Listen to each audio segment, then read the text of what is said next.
Other doesn't regulate our activities in any way.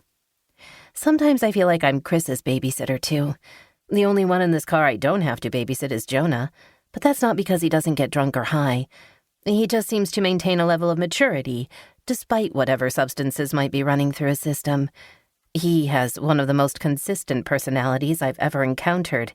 He's quiet when he's drunk, quiet when he's high, quiet when he's happy, and somehow even quieter when he's mad. He's been Chris's best friends since they were kids, and they're like the male versions of me and Jenny, but opposite. Chris and Jenny are the life of every party. Jonah and I are the invisible sidekicks. Fine by me. I'd rather blend in with the wallpaper and quietly enjoy people watching than be the one standing on a table in the center of a room, being the one people are watching.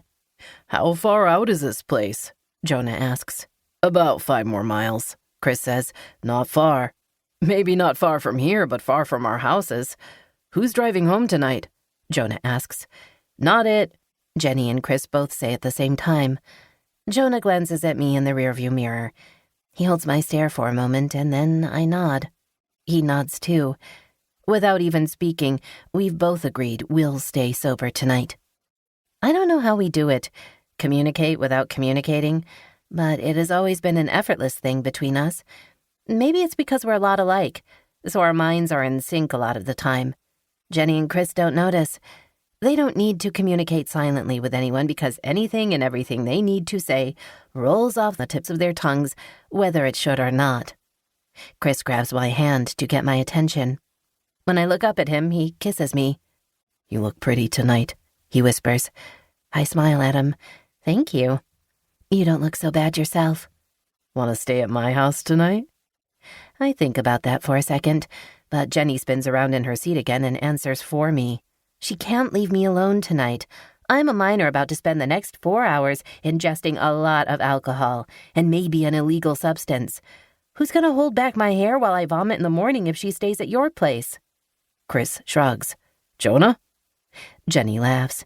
Jonah has typical parents who want him home by midnight. You know that. "Jonah just graduated high school," Chris says, talking about him like he's not in the front seat listening to every word. "He should man up and stay out all night for once." Jonah is pulling the car into a gas station when Chris says that. "Anyone need anything?" Jonah asks, ignoring the conversation being had about him. "Yeah, I'm going to try to buy some beer," Chris says, unbuckling his seatbelt. That actually makes me laugh. You look every minute of 18. They aren't going to sell you beer.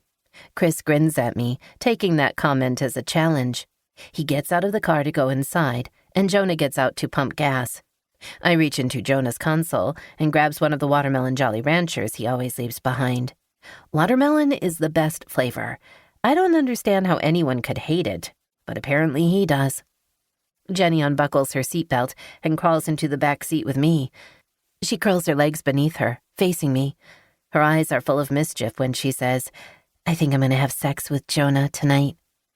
For the first time in ages, my chest feels full, but not in a good way. It feels like it's being flooded with thick water, maybe even mud. You just turned 16. The same age you were when you had sex with Chris for the first time. Yeah, but we had been dating longer than 2 months, and I still regret it. It hurt like hell, lasted maybe a minute, and he smelled like tequila. I pause because it sounds like I just insulted my boyfriend's skills. He got better. Jenny laughs but then falls back against the seat in a sigh.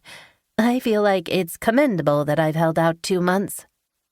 I want to laugh because 2 months is nothing. I'd rather her wait an entire year. Or 5. I don't know why I'm so against this. She's right, I was younger than her when I started having sex. And if she's going to lose her virginity to someone, at least it's to someone I know is a good person. Jonah has never taken advantage of her. In fact, he's known Jenny for an entire year and never made a pass at her until she was 16. It was frustrating to her, but it made me respect him. I sigh. You lose your virginity once, Jenny. I don't want this moment to be while you're drunk in a stranger's house, having sex on someone else's bed. Jenny moves her head from side to side like she's actually contemplating what I've said. Then maybe we could do it in his car.